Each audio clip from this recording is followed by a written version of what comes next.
Is this a feeling? Actually, wala si Jomar kailangan explain mga malinis ang kanyang konsensya. Sa totoo lang mga kalingap, sobrang blessed ni Carla dahil sobrang dami nagmamahal sa kanya. Lalo na sa kanyang Kuya Jomar, ayan o. Si Jomar po, on and off cam, nakikita mo yung kanya talaga kay Carla. Kung may mga mga ganitong issues, sana mag-stick tayo sa mga panghawakan natin kung ano yung mga binibitawan na ng salita, mga nagawa nila. Isa lang ang solusyon dyan. Actually guys, walang problema guys. Yo, what's up mga kababayan, mga kalingap, welcome back muli sa aking munting channel. Ako po ang inyong host, Ariada TV, ay muling nagbabalik. Isang mapagpalang araw ng Sunday po sa ating lahat. Nawa ay nasa mga mabubuti po tayo mga kalagayan. Habang pinapanood ang video na ito, no, medyo makulimlim.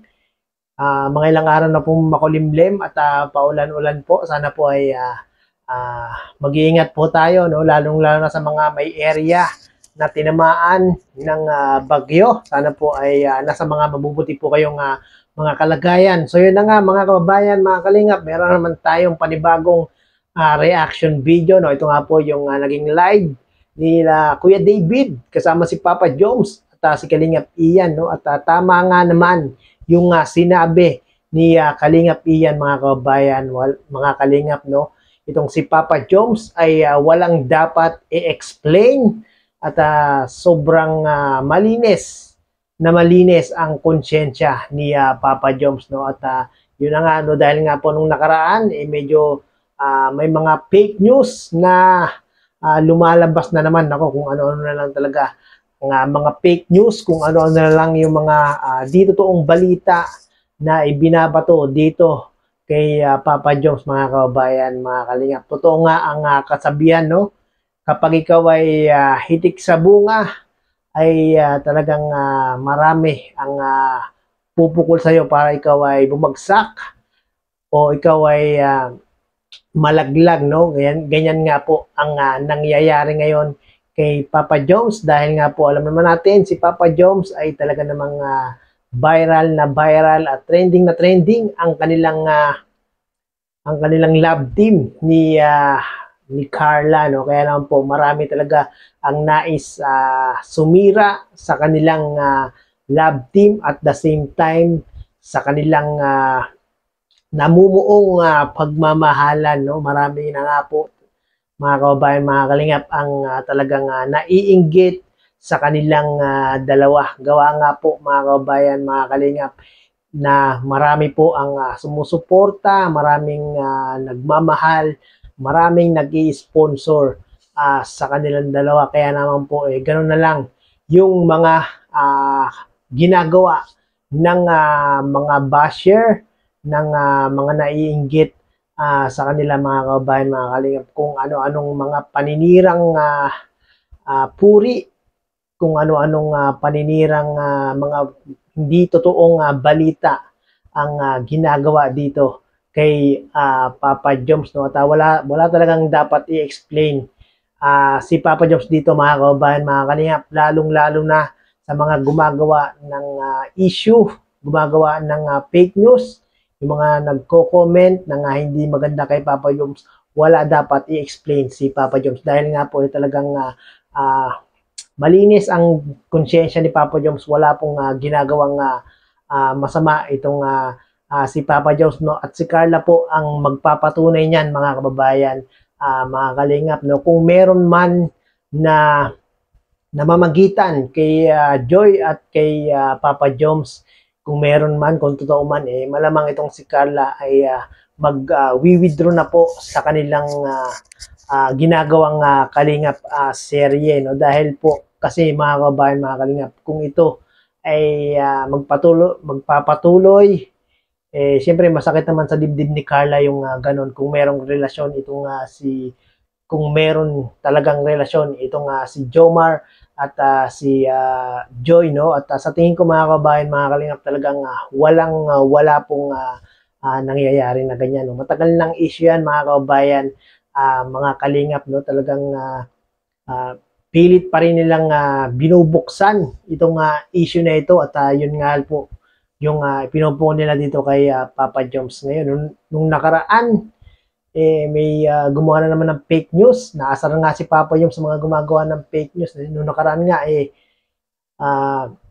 yung pinsan yung barkada niyang buntes, si Papa Joms daw ang may gawa, no? Biruin niyo yun, nananahimik yung mga barkada, yung mga kaibigan ni Papa Joms, walang kaalam-alam, ginagawan ng mga issue itong mga basher na ito para lang siraan itong si Papa Joms, no? Grabe mga kababayan, mga kalingap, talagang nalungkot tuloy si Papa Joms nung nakaraan mga kababayan, mga kalingap, no? Biruin niyo kahit hindi niya ginagawa, biruin niyo yung kahit hindi niya ginagawa mga kababayan, mga kalingap, yung mga gumagawa ng fake news ay talaga namang ini-insist nila, kino-comment nila kung saan-saan mga kababayan, mga kalingap, sa YouTube, sa Facebook, talagang gusto nilang sirain ang pagkatao ni Papa Joms, no? At alam naman ni Carla yan, mga kababayan, mga kalingap, na hindi totoo yan, no? Dahil nga po,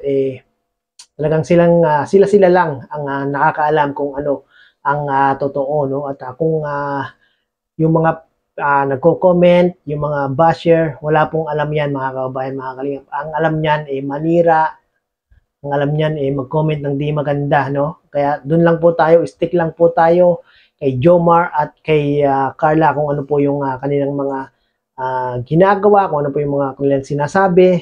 Doon po tayo mag-stick mga kababayan, mga kalingap, no? At yung mga nag-unsub kay Papa Joms nung nakaraan, nakarinig lang, nakabasa lang ng mga comment ng mga basher, talaga namang parang napapaniwala na agad. Talagang hindi sila mga solid supporters ng team Jomcar. So tayo mga solid supporters, mga kababayan, mga kalingap, panghawakan lang natin yung mga sinasabi ni Jomar at ni Carla at yung kanilang ginagawa. Huwag po nating paniwalaan yung mga naninira sa kanila, no? Naiinggit na lang po ito mga kababayan, mga kalingap. Alam ko taga-ibang community ito mga kababayan, mga kalingap, talagang gustong sirain ang team Jomcar, no? Grabe mga kababayan, mga kalingap, naiinggit sila sa mga blessing, sa mga biyaya na natatanggap ni Jomar at ni Carla. Super blessed talaga itong dalawa. At siyempre, lalong-lalo na si Carla, talagang super blessed. Maraming nagmamahal dito kay Carla, no? At siyempre, isa na dyan si Papa Joms. So yun mga kababayan, mga kalingap, no? Walang dapat i-explain si Papa Joms, lalong-lalo na sa mga basher na katulad nyo, no? Yung mga gumagawa ng fake news, walang dapat explain dyan si Papa Joms. At malinis po ang konsyensya ni Papa Joms, mga kababayan, mga kalingap, no? Talagang yung mga pinapakita ni Jomar at ni Carla sa Kalingap serye ay totoo po yan mga kababayan, mga kalingap, no? So lagi lang po nating suportahan ang Team Jomcar, mga kababayan, mga kalingap. Yung mga fake news, yung mga balita na dito, huwag nating panoorin, huwag nating basahin, no? At puro negative lang po ang sasabihin ng mga yan, no? Kaya po doon tayo sa Jomcar, doon tayo sa Jomcar, doon tayo makinig, doon tayo, yun ang ating paniwalaan mga kababayan, mga kalingap. So yun mga kababayan, mga kalingap, maraming pong salamat muli at umabot po kayo sa dulo nitong aking reaction video na ito ni Kuya David. Kaya dito po kay Kuya David at muli naman tayong kumuha o gumamit ng kanyang maiksing video clip para gawan ng reaction video. Maraming pong salamat. Bye-bye!